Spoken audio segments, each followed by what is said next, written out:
Hi everyone, my name is Elise. I'm a patient navigator at the hospital inside my room, and I'm going to talk to you tonight about patient navigation. So basically, a patient navigator is someone that guides a patient through the healthcare system. They may help the patient through the screening, diagnosis, treatment, and follow-up of a medical condition such as cancer. They help patients set up appointments for doctor's visits and medical tests that may help people get financial, legal, and social support. They also help patients communicate with their healthcare providers so they get the information they need to make decisions about their healthcare.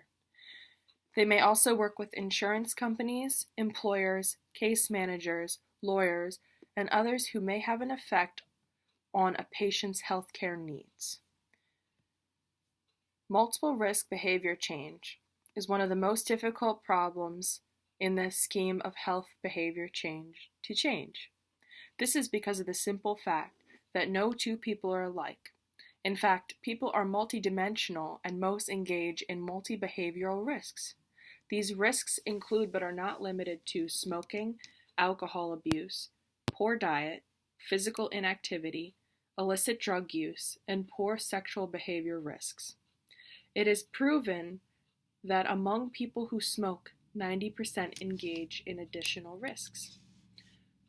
And it is important to remember that when engaging in conversation with those who have multiple behavior risks, it is important to take into consideration that it is extremely easy for a patient to become overwhelmed while trying to navigate through the changes it is recommended that they should make.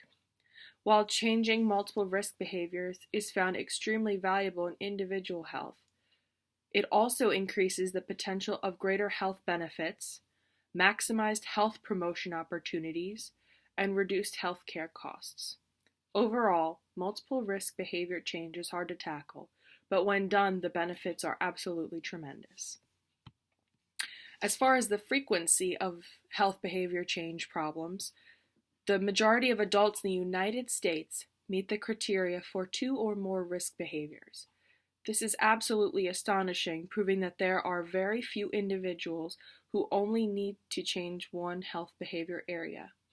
It is often difficult to address since most patients are not ready to make changes in single risk behaviors, let alone multiple ones. As for the intensity and duration of this problem, with such a great portion of the population engaging in multiple risk behaviors, I believe it is an intense situation that has lasted for all of human existence. Again, since people are multidimensional, this is a harder problem to tackle, but one that needs to be addressed. As for a proposed practical solution, I have several things that would make it easier to address multiple behavior change. I think the most important thing is motivational interviewing should be used first to help the patient see the problems that need to be addressed on their own. I think this is absolutely crucial because before you can solve the problem, it needs to be addressed. And I think that if the patient can see that and come up with that on their own, you're one step closer to acknowledging the problem and then solving it. I also think that questionnaires should be given at the primary care physician's office that would allow physicians to discover which issues are most prominent and most dangerous. This would lead doctors to do annual medical screenings such as blood work, mammograms, colonoscopies, and stress tests.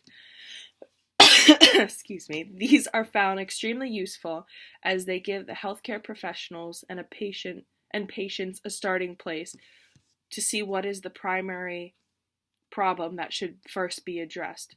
While some problems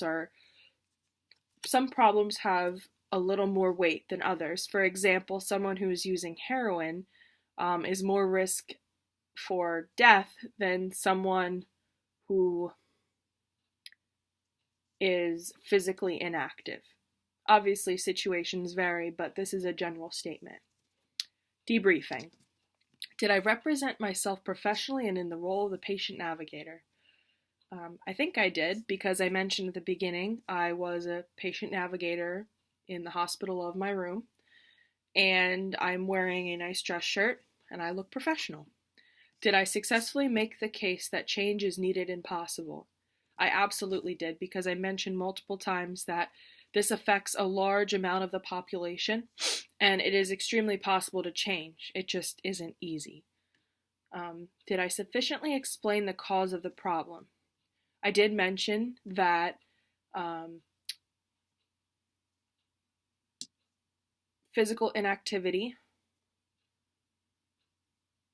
illicit drug use, poor diet, a lot of stress on an individual, these are all kind of covariants of the actual problem itself, and they lead to the problem since it's multi-behavioral health. Did I discuss the FIDO impact factors adequately? Yes, I mentioned that this is very frequently happening. It's intense because this affects an entire population. The duration has lasted for most of human existence. Obviously, certain things more than others, since a lot of illicit drugs weren't around maybe 100, 200 years ago.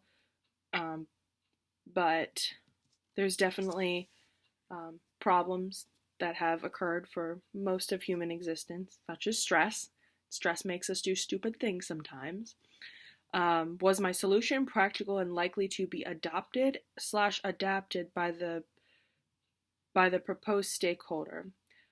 Yes, because I did mention that it would just be motivational interviewing and some questionnaires that probably the Centers for Disease Control have, and that does not exasperate any financial resources by any means. I think what I did best was address the problem to my fullest in the allotted amount of time.